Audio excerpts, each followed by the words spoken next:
भटकी हुई मानसिकता। क्या होगा यदि आपकी गलत मनोभूमिका होगी? क्या होगा यदि आपका दृष्टिकोण गलत होगा? निश्चय ही आप में से बहुत लोगों का दृष्टिकोण बिल्कुल सही है, लेकिन यदि कुछ लोगों का नहीं है तो मैं थोड़ा सा आगे बढ़कर आपसे थोड़ी मांगी। आमीन। परमेश्वर की हम सबके जीवन के लिए एक महान योजना है, हर एक के लिए। उनमें वचन में हमें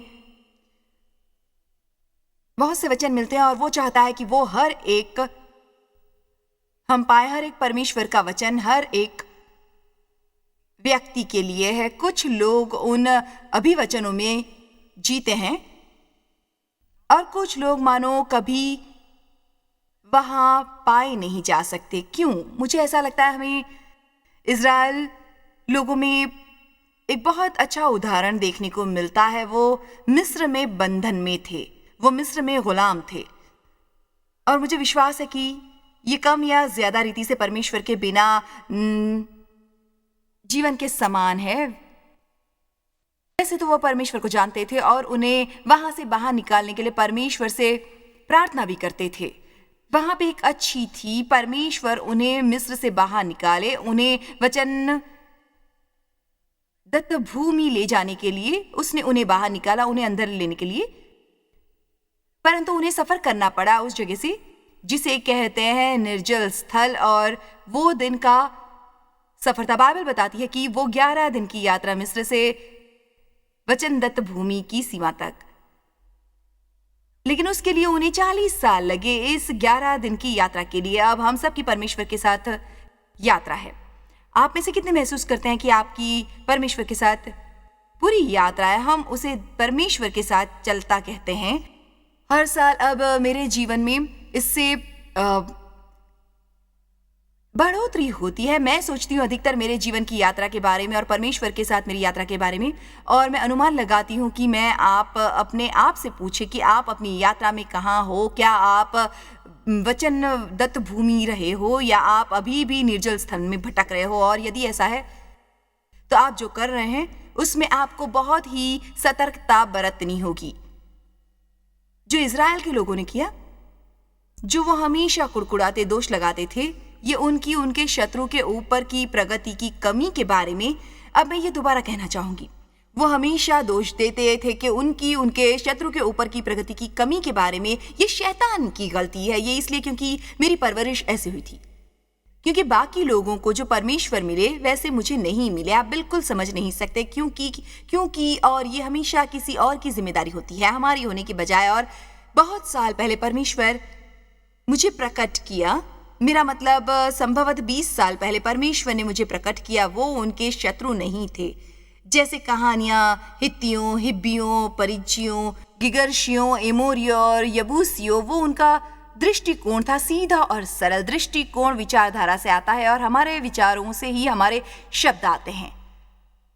और यदि आपके वचनों का कोई अभ्यास किया हो तो आशाजनक रीति से आपको थोड़ी कल्पना होगी जीवन के इस बिंदु पर कि कितने अधिक महत्वपूर्ण और सामर्थ्यशाली आपके अपने शब्द हैं। विश्वास से भरे मुंह से परमेश्वर का वचन आना ये शैतान के विरुद्ध में एक भयानक सामर्थ्यशाली हथियार है। ये केवल एक ही मार्ग है जिससे आप सचमुच उसका पराभव कर सकते हैं, वचन सीख के द्वारा, वचन में जीना, वचन बोलना, वचन पर विश्वास करने के द्वारा। लेकिन ये सब कुछ आपकी विचारधारा से आता है, इसलिए आपको आपके विचारों का लेखा जोखा लेने की शुरुआत करनी पड़ेगी बहुत ही जल्दी आपके अपने जीवन में। ये बहुत आसान है, पर आप ऐसा नहीं सोचते। सोचने की शुरुआत करनी है कि आप किसके बारे में सोच रहे हैं।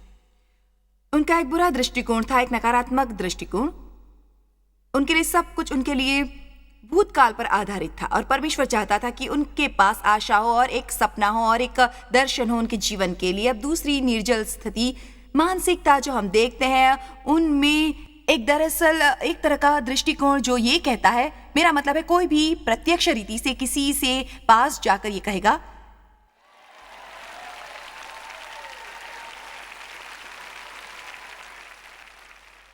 लेकिन हमारा दृष्टिकोण और मनोवृत्ति हमारे लिए ये कर सकता है, और वो है, मेरा मतलब है कोई भी प्रत्यक्ष रीति से किसी के पास जाकर ये कहेगा, लेकिन हमारा दृष्टिकोण मनोवृत्ति हमारे लिए ये कर सकता है और वो है कोई मेरे लिए सब कुछ करे, मैं जिम्मेदारी लेना नहीं चाहती। उनका टैक्स के बारे में कुछ करने की जरूरत है। उन्हें अमेरिका सीधे सीधे जाना चाहिए। उनके बारे में उन्हें कुछ करने की जरूरत है। उनको इस चर्च के बारे में कुछ करने की जरूरत है। ये खास समूह वो कहलाता है क्योंकि उन्हें सब कुछ सुनिश्चित करना है। लेकिन जब मैंने सचमुच उसके बारे में सोचा, प्रत्यक्ष रूप से मुझे पता नहीं वो कौन थे, और बाद में मैंने जाना कि वो कौन है। ठीक है, वो बहुत ज्यादा जी। सुनिए, यदि आपके शरीर में एक आलसी हड्डी है, तुम्हें अभी उसके ऊपर कब्जा करना है। आमीन। तो जितनी जल्दी आप देव यहां नीचे जैसे जितनी जल्द आप मुझे साथ दोगे और ये गवर्नमेंट करारनामा करोगे और आपके जीवन की कुछ चीजें बदलने का निर्णय लोगे, उतना बेहतर आपके जीवन में कार्य होगा। आपको जल्दी ही फैसला लेना होगा अपने जीवन के बारे में। तो हम वो हैं, वो कोई और नहीं है। वो हमारे जीवन में सब कुछ सुनिश्चित करता है। यदि आपका विवाह सही नहीं है तो क्या आपको लगता है कि आपको कुछ करना चाहिए? हाँ, ये मेरी गलती नहीं है। ये मेरी गलती नहीं है, ये उसकी गलती है। ठीक है, तो आप क्यों नहीं अच्छा बीज बोकर शुरुआत करते हैं? अपने हिस्से का काम कीजिए, जो सही है वो आप कीजिए। कोई बात नहीं दूसरा व्यक्ति क्या करता है, उससे आपको कुछ लेना देना नहीं है। आमीन। हम हमेशा चाहते हैं कि कोई और कुछ करे। उनका दृष्टिकोण मूलतः ऐसा कहता है, मैं कुछ करना नहीं चाहता, आप कीजिए, कोई और करे। मुझे एक अच्छा जीवन चाहिए, लेकिन मैं वो अच्छा जीवन पाने के लिए कुछ करना नहीं चाहता। ये निष्क्रियता है। निष्क्रियता चाहती है कि कुछ अच्छा हो और वो बैठे बैठे हो जाए।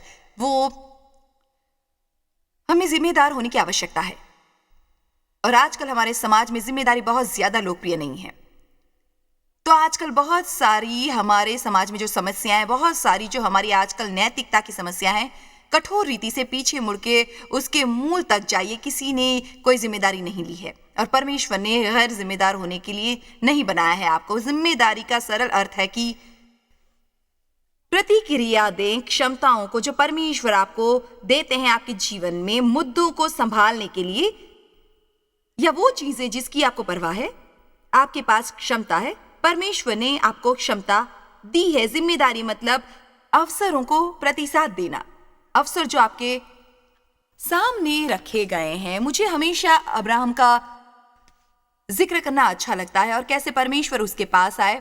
परमेश्वर को एक ऐसा पुरुष मिला जिसके साथ वो वाचा बांध सके और वाचा के जरिए आशीष दे उसके सब आने वाली पीढ़ी के लोगों को। और परमेश्वर ने उससे कहा, तू अपना देश, अपने पिता के घर को छोड़कर उस देश में चला जा जो मैं तुझे दिखाऊंगा। उसे उठना था और उसके जीवन में जो गड़बड़ी थी उससे बाहर आना था और थोड़ा विकास करना था। लेकिन आपको पता है, अब्राहम पहला व्यक्ति नहीं था। जब उसे अब्राहम कहा जाता था, वो पहला व्यक्ति नहीं था जिसे परमेश्वर ने ये अवसर प्रदान किया था। मुझे आश्चर्य होता है इन दिनों में परमेश्वर को कितने लोगों से गुजरना पड़ता होगा कोई मिलने के लिए जिससे परमेश्वर चाहता है कि वो करे जो वो चाहते हैं। इसलिए मैं हमेशा कहती हूं, तब भी जब मैं कुछ दान प्राप्त करती हूं या मैं देने के विषय में टीवी से लोगों से बातें करती हूं, ये एक अवसर है और मैं विश्वास करती हूं कि वो पूर्ण हृदय से हो। मुझे नहीं लगता कि आप उद्धार पाने के लिए ये करें, आपको पता है, लेकिन ये अवसर है। मैं विश्वास करती हूँ कि लोग जीवन में बहुत सारे अवसर खो देते हैं यदि उन्होंने देने के विषय में कभी सीखा नहीं होता, क्योंकि बाइबल कहती है जो आप बोओगे वही आप काटोगे। और यदि वो करने के लिए परमेश्वर को आप नहीं मिलोगे तो फिर वो किसी और को ढूंढेगा। लेकिन मैं मेरे जीवन में 200 बार गुजरते हुए देखना नहीं चाहूंगी उस किसी भी आशीषित न होने वाली चीज से जिसे लोग गुजरते हैं। बुलाए गए बहुत है, चुने हुए थोड़े हैं। ये एक महान वचन है। दुनिया में इसका क्या अर्थ है? एक व्यक्ति को कहते हुए मैंने सुना था, बहुत लोग बुलाए गए हैं लेकिन ज्यादातर लोग जिम्मेदारी लेना नहीं चाहते। बुलाहट के लिए, काम के बगैर, परिश्रम और त्याग के सिवाय, और परमेश्वर ने आपके हिस्से का जो काम आपको दिया है वो किए बगैर आपके पास महान चीजें नहीं हो सकती। और इजरायली, वो प्यार से इजरायली, वो बहाने बस बाहर निकलते ही कुड़कुड़ाते और बड़बड़ाते और विलाप करते रहे और हर चीज में मूसा और परमेश्वर थे। और आपको पता है कुछ उनके साथ कुछ भी नहीं था। अब्राहम पहला व्यक्ति नहीं था जिसे इस अवसर का मौका मिला। अब हम उत्पत्ति 19:31 में देखेंगे, तेरा अपने पुत्र अब्राहम और अपने पोते लूत जो हारान का पुत्र था और अपनी बहु सारे जो उसके पुत्र अब्राहम की पत्नी थी, इन सभा को लेकर कसदियों के ओर नगर से निकल कनान देश जाने को चला। पर हारान नामक देश में पहुंचकर थोड़े से पीछे के शब्द देखते हैं, पर ओहो, ये एक बड़ी समस्या है। ठीक है, मुझे पता है मुझे ऐसे कहना नहीं चाहिए, पर ठीक है, मुझे पता है मुझे इस तरह की बातें नहीं कहनी चाहिए। ठीक है, मुझे पता है मुझे इस तरह बर्ताव नहीं करना चाहिए, पर ठीक है, मुझे पता है मुझे ये खाना नहीं चाहिए, पर ठीक है, मुझे पता है मुझे सचमुच ये पैसे खर्च नहीं करने चाहिए, पर ठीक है, मुझे पता है मुझे माफ करना चाहिए। पर मुझे आशा है आप ये एकदम रूखेपन से नहीं लोगे। पर मुझे पता नहीं इस तरह के किसी को ये मदद मिलेगी। यदि आपको पता है कि क्या सही है और वो नहीं करोगे, या यदि मुझे पता है कि क्या सही है और वो नहीं करूंगा, तो ये फिर से मुड़ के पीछे की तरफ जाने जैसा होगा, है ना?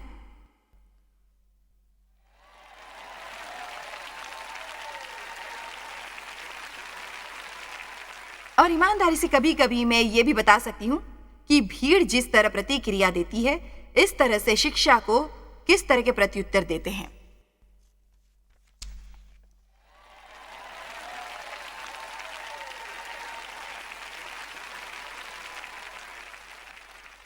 मैं हमेशा लोगों से कहती हूं, आपको पता है मेरी मिठाई की सेवकाई नहीं है। अगर आप मिठाई के लिए आए हैं तो आपको किसी दूसरे व्यक्ति को जो शहर से आता है पकड़ना चाहिए, क्योंकि मेरे पास ज्यादातर पालक और गाजर और बीट और फलों का रस और मांस मांस मांस मांस मांस मांस पर चलिए फिर से वहीं पे लाते हैं। पर हारान नामक देश में पहुंचकर वहीं रहने लगा। ओहो, मुझे इससे बहुत नफरत है जब किसी को पता है कि परमेश्वर उन्हें किस लिए बुलाते हैं और वो शुरुआत करते हैं, पर वो रास्ते में ही कहीं पे पहुंचकर वहीं पे रहते हैं किसी चीज के लिए जो कम मेहनतपूर्ण है, जो परमेश्वर उनके लिए योजना की है। और मैं चाहती हूं कि आज आप अपने आप से स्वयं से पूछिए, यदि कभी आपके पास कोई दर्शन होगा और कभी आपका कोई सपना होगा और कभी आप में अग्नित और आवेशपूर्ण और पूरी तरह से उत्साहित और आप सुनिश्चित थे, पर आप कहीं पे रह गए, बस गए, मतलब आप इतने खुश नहीं थे। पर अब रोज का दिन गुजारते हो, आपका सचमुच सही, सचमुच हर दिन ईश्वरीय दृष्टिकोण नहीं है, पर आप रविवार के दिन उसे चलिए, आप में वो चीजें दूर मत कीजिए, मत निकालिए, बीच में ही ना रहना है। परमेश्वर आपके लिए जो उत्तम है उसमें कम से कम आपको देखना चाहता है। मैं ऐसे बीच में ही रुकने वालों में से नहीं हूं। दरअसल मुझे महसूस हुआ कि परमेश्वर मेरे हृदय में डाला उस सुबह ये मेरे पास आया, जब मैं, आपको पता है हमारे पास हमेशा ऐसी चीजें होती हैं, लोग आपके विरोध में खड़े होते हैं और ये और वो और कुछ और, बस मेरे हृदय में आया कि आपको आत्मा में और बलशाली होना है। अब हम नहीं चाहते कि ऐसे लोग हमारे रास्ते में आए, हम नहीं चाहते कि लोगों पर भौंके, और लेकिन जब इस तरह शैतान आता है, बेहतर है कि आप बलशाली हो, बेहतर है कि आप इस तरह हो कि जो मेरा है उस पर मैं मसीह के द्वारा नियंत्रण पाऊंगी और मैं इसे ऐसे ही जाने नहीं दूंगी।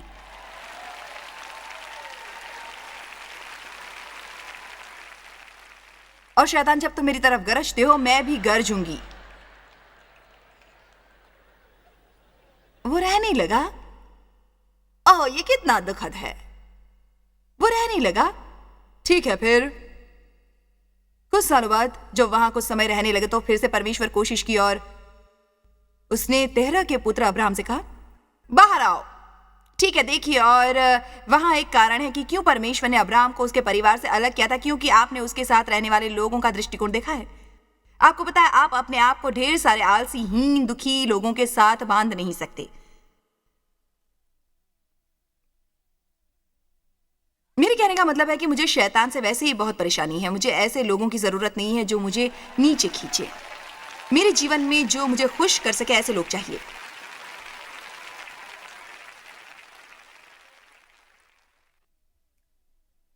जो आप कर सकते हैं वो कीजिए। जो आप कर रहे हैं वो काफी नहीं है, ऐसा आप सोचते हैं फिर भी, और परमेश्वर वो करेगा जो आप नहीं कर सकते। मुझे पता नहीं कि क्यों परमेश्वर हमेशा चाहता है कि हम शामिल हो, लेकिन वो कुछ ऐसी चीजें हैं जो परमेश्वर के साथ हमारी भागीदारी है। मैं आज सुबह इसके बारे में सोच रही थी कि मूसा लाल समुद्र की तरफ आया और उसके साथ वहां सब इजरायली थे और मिस्र की सेना उसका पीछा कर रही थी। परमेश्वर लाल समुद्र को दो भागों में अलग करने की तैयारी में था, लेकिन उसने मूसा से कहा, अपनी लाठी उठा। अब हम सब जानते हैं कि परमेश्वर लाल समुद्र को अलग कर सकता था लाठी उठाकर, जो पूरी चीजों की उसके बगैर, और सचमुच ये करने के लिए इसकी कोई जरूरत नहीं थी सिवाय एक प्रतीक के रूप में और विश्वास की क्रिया। अब मैं कल्पना कर सकती हूं, मूसा शायद वास्तव में ये थोड़ी सी मूर्खता महसूस करता होगा,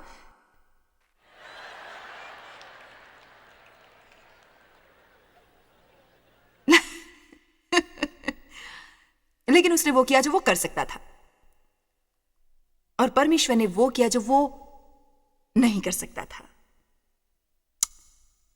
मैं उस व्यक्ति के बारे में सोचती हूं जो सूखा और विकलांग हाथ वाला, और आपको पता है इसका मतलब है वो बिल्कुल अपना हाथ नहीं हिला सकता था। वो सूखा हुआ था और उस हाथ में कोई चेतना भी नहीं थी, जैसे कि वो जम गया था। अब यीशु प्रसन्न होता था लोगों को कुछ करने के लिए कहते हुए जो वो नहीं कर सकते थे। उसने उससे कहा, अपना हाथ उठा। उफ, माफ कीजिए, हेलो। इसलिए मैं यहां हूं क्योंकि मैं मेरा हाथ नहीं उठा सकता, और मुझे आशा है आपको पता है जो मैं कह रही हूं, लेकिन उस व्यक्ति में कुछ तो था जो विश्वास में प्रतीत हुआ, और फिर भी वो जानता नहीं था कि वो कर सकता था जो मसीह उसे करने के लिए कह रहे थे। मेरा विश्वास है कि कुछ तो उसके अंदर इकट्ठा हुआ और उसने आखिर वो किया, और जिस क्षण उसने वो किया, वो कर सकता था। वुफ! यीशु ने वो हिस्सा किया जो वो नहीं कर सकता था। और मैं आपको बता दूं, बहुत बार मेरे जीवन में ऐसा हुआ जब मुझे लगा, आपको पता है, वो सब मैं ये कर रही हूं केवल एक छोटी सी, मैंने 3.5 साल पहले काम करना शुरू किया। मेरे लिए ये एक यात्रा समान था क्योंकि मैंने शुरुआत नहीं की थी 64 साल तक, और वो आपको पता है एक छोटा सा सामान्य, लेकिन, और ऐसा नहीं है कि परमेश्वर मेरे बारे में एक कार्य नहीं कर रहे थे। कई सालों से मैं बस साफ तौर से उसे करना चाहती थी, और इसलिए मैं 19 बहाने बनाती थी हमेशा, और आखिरकार मुझे बस पता चला, मैं बस जान गई कि मुझे करना है। यदि मैं मेरे जीवन के आखिरी पड़ाव में शक्तिशाली बनना चाहती हूँ और परमेश्वर जो चाहता है कि मैं करूँ, करने के योग्य बनना चाहती हूँ, तो मुझे वो करने की आवश्यकता है। और इसलिए उस प्रक्रिया में मैंने कभी कभार अपने आप को चोट पहुंचाई क्योंकि मैं थोड़ी आक्रामक हूँ, और मैंने केवल वो एक्सरसाइज इसका मतलब जब मैं शहर से दूर रहती हूँ या कहीं और, मैं बस करती हूँ वैसी चीजें, और करो और करो। मैंने अपने आप को चोट पहुंचाई, और फिर आपको पता है आगे और आगे और आगे जाने दीजिए। उस प्रक्रिया में मुझे कुछ चोट आई, और मुझे ये हुआ था ऊंची हील की सैंडल पहनने से मंच पर लगातार। तो वो 30 साल इस सख्त मंच पर ऊंची एड़ी के सैंडल पहनकर चलने से आई थी, और बाकी बहुत सारी निरर्थक बातों में से जो अलग कहानी है, किसी और दिन मैं आपको सुनाऊंगी। आपको ध्यान में आया होगा कि मैंने अपने जूते बदले, और अब मेरे पास यहाँ एक सुंदर कुर्सी है। तो मुझे नहीं लगता कि हम जब तक 50 साल की नहीं हो जाती कुछ खास समझता, और ये मेरे लिए कुछ 50 से थोड़ा ज्यादा ही समय लगा। लेकिन पिछले हफ्ते मेरी पीठ पर थोड़ा सा गौर किया और मैंने सोचा कि अब मैं थोड़ी सी नॉर्मल हूं। मैं ऐसे कर सकती हूं जो पहले नहीं कर सकती थी। और मैंने मेरे शिक्षक से कहा, मैं आपको बताती हूं, मैं इस जीवन में कसरत करने के लिए आऊंगी यदि मैं अपनी छोटी सी उंगली हिला पाऊंगी। और देखिए, सचमुच मैंने वो किया। मैंने वो शैतान के लिए कहा कि उसे पता चले कि मैं आत्मा में बहुत ही बलशाली हूं और मैं छोड़ने वाली नहीं हूं, बिल्कुल भी नहीं।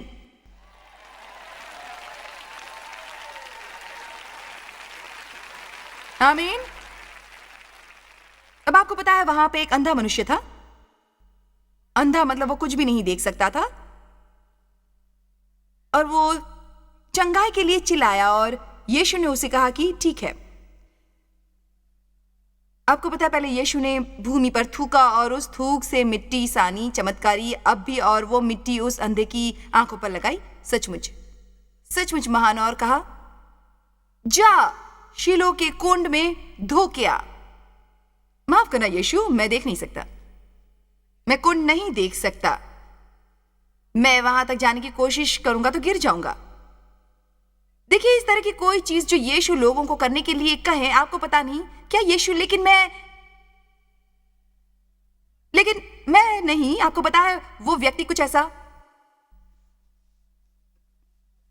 मुझे पता नहीं, फिर शायद कुछ अलौकिक उसके अंदर हुआ और उसे कुछ प्राप्त हुआ।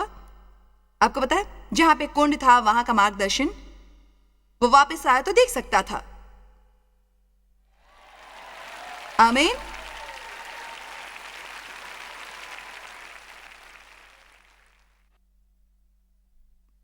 जब परमेश्वर ने यहोशू को ले जाने का काम सौंपा, जहां पे मूसा का खत्म हुआ, मूसा के मृत्यु के बाद उन्होंने 30 दिन मूसा के लिए शोक करते हुए बिताए।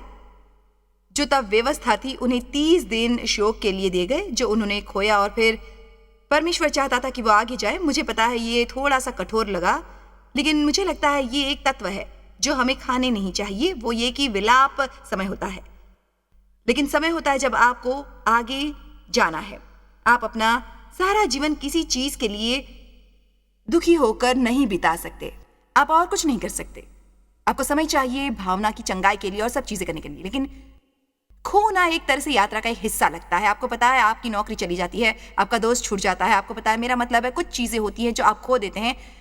आपकी चीजें खो जाती हैं, जो कुछ भी, आप अपनी प्रतिष्ठा खोते हैं। बहुत सारी चीजें होती है जो आप खोते हैं। ठीक है, उन्होंने उनका नेता खोया, उन्होंने मूसा को खोया, और वो सब मूसा पर निर्भर थे। और इसलिए अब परमेश्वर यहोशू को काम सौंप रहा है, और पहली चीज उसने उससे कही थी, उठ।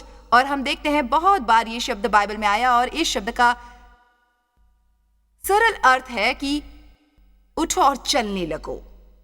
उठो और इस सारी प्रजा समेत यरदन पार होकर उस देश को जा जिसमें उसको, अर्थात इजराइलियों को देता हूं। परमेश्वर उसे नई जिम्मेदारी सौंप रहा था। यहोशू को एक नया विशेष अधिकार मिल रहा था, उसको वचन दत्त भूमि ले जाने का, लेकिन उसे और भी कई जिम्मेदारियां निभानी थी। कृपया जुड़ जाइए, बिंदु जोड़िए, और सिर्फ यहाँ के लोग नहीं, परंतु लेकिन जो लोग टीवी देख रहे हैं, जो कुछ आपको चाहिए, हर एक बढ़ती और आप जीवन में चाहते हैं, आपके जीवन के हर एक मोड़ पर जो बेहतर हो, ये आप चाहते हैं। आप सिर्फ बैठे बैठे केवल इच्छा करके प्राप्त नहीं कर सकते। आपको प्रार्थना करनी चाहिए, मुझे ये करना है, मुझे इसका सामर्थ्य हासिल कर। यदि आप चाहते हैं कि मैं कुछ करूं, और यदि ऐसा है तो मुझे वो करने के लिए अनुग्रह दीजिए, और इन सब में मैं आप पे भरोसा रखती हूं। कुछ करने के लिए सिर्फ चाहती नहीं, तो आपको अपने हिस्से का काम करना चाहिए। आपको अपने हिस्से का काम करना ही चाहिए। किसी को भी भटकी हुई मानसिकता हो सकती है, लेकिन हमें एक भी होनी नहीं चाहिए। हमें करने की आवश्यकता है जो हमें पता है कि हमें करना चाहिए अपने जीवन में, और जानते हुए कि हमें अभिषेक मिला है कठिन चीजों के लिए, और जीवन की हर एक चीज समान नहीं होगी, लेकिन हम वो कर सकते हैं। चलिए ये दृष्टिकोण अपनाते हैं। मैं अब चीजें परमेश्वर द्वारा कर सकती हूँ जो मुझे मजबूत करता है। परमेश्वर आपको आशीष दे। मैं आपसे प्यार करती हूँ।